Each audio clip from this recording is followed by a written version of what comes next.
Test সিরিজের পরেই বাংলাদেশের বিরুদ্ধে টি-20 সিরিজ খেলতে নামবে ভারত। সেই সিরিজের দল ঘোষণা করে দিল ভারতীয় ক্রিকেট বোর্ড। দীর্ঘদিন পরে জাতীয় দলের ডাক পেলেন কেকেআরের স্পিনার বরুণ চক্রবর্তী। এছাড়াও প্রথমবারের মতো জাতীয় দলের ডাক পেয়েছেন মায়াঙ্ক যাদব। তো চলুন দেখে নিই কেমন হলো টি-20 স্কোয়াড, কারা কারা সুযোগ পেলেন বাংলাদেশের বিরুদ্ধে।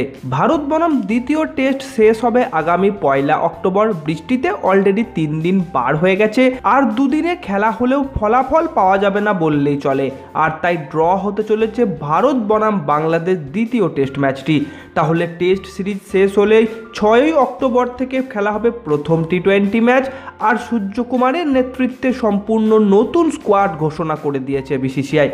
আগামী দিনে টি-20 ফরম্যাটে যাদের ওপর নির্ভর করে খেলা হবে তাদের নিয়েই দল গড়া হয়েছে। নজর দেওয়া হয়েছে আগামী প্রজন্মের দিকে, বেছে নেওয়া হয়েছে তরুণ ক্রিকেটারদের। সেই মতোই দলের সুযোগ পেয়েছেন রিয়ান পরাগ, হর্ষিত রানা, নীতিশ রেড্ডিদের মতো আইপিএলে ভালো খেলা ক্রিকেটারেরা। গুরুত্বপূর্ণ ব্যাপার হলো বরুণ চক্রবর্তীকে নেওয়া। 2020 সালে সংযুক্ত আরব আমিরশাহিতে হওয়া আইপিএলে কেকেআরের হয়ে ভালো খেলার পর তাকে নেওয়া হয়েছিল 2021 সালে টি-20 বিশ্বকাপ দলে।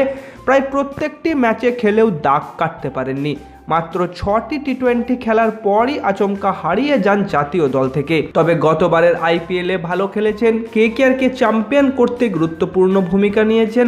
15টি ম্যাচে 21টি উইকেট নিয়েছিলেন, ইকোনমি রেট ছিল 8-এর আশেপাশে।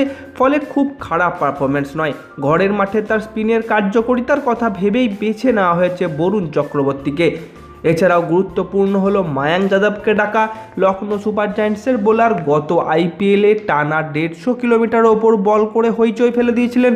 তবে বেশি দিন টানতে পারেননি, চোট পান। সেই চোট সারাতে অনেক দিন ধরেই পড়ে রয়েছেন জাতীয় ক্রিকেট একাডেমিতে। প্রতিশ্রুতিমান বোলারকে নিয়ে ধীরে চলো নীতি নিয়েছিল বোর্ড। ইদানিং মায়াঙ্ক একদম পুরো দমে বল করছেন। ফিটনেসের ছাড়পত্র পাওয়ার পরই তাকে দলে ডেকে নেওয়া হয়েছে। টেস্ট দলের কাউকেই টি-20 দলে রাখা হয়নি। শুভমান গিল, যশস্বী জয়সওয়াল, ঋষভ পান্তের মতো তরুণ ক্রিকেটারদের বিশ্রাম দেওয়া হয়েছে।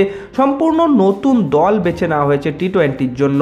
তো সম্পূর্ণ স্কোয়াডের কথা বললে ক্যাপ্টেন ও ব্যাটসম্যান হিসাবে প্রথমেই থাকছেন সূর্যকুমার যাদব। এছাড়াও অভিষেক শর্মা, সঞ্জু স্যামসন, রিঙ্কু সিং, হার্দিক পান্ডিয়া, রিয়ান পরাগ, নীতিশ কুমার রেড্ডি, শিবম দুবে ও জিতেশ শর্মা আছেন। আর বোলারদের থেকে থাকছেন ওয়াশিংটন সুন্দর, রবি বিষ্ণই, বরুণ চক্রবর্তী, আকদীপ সিং, হর্ষিত রানা এবং মায়াঙ্ক যাদব। তো বন্ধুরা, আপনাদের এই স্কোয়াড কেমন লাগলো নিচে কমেন্ট করে অবশ্যই জানান।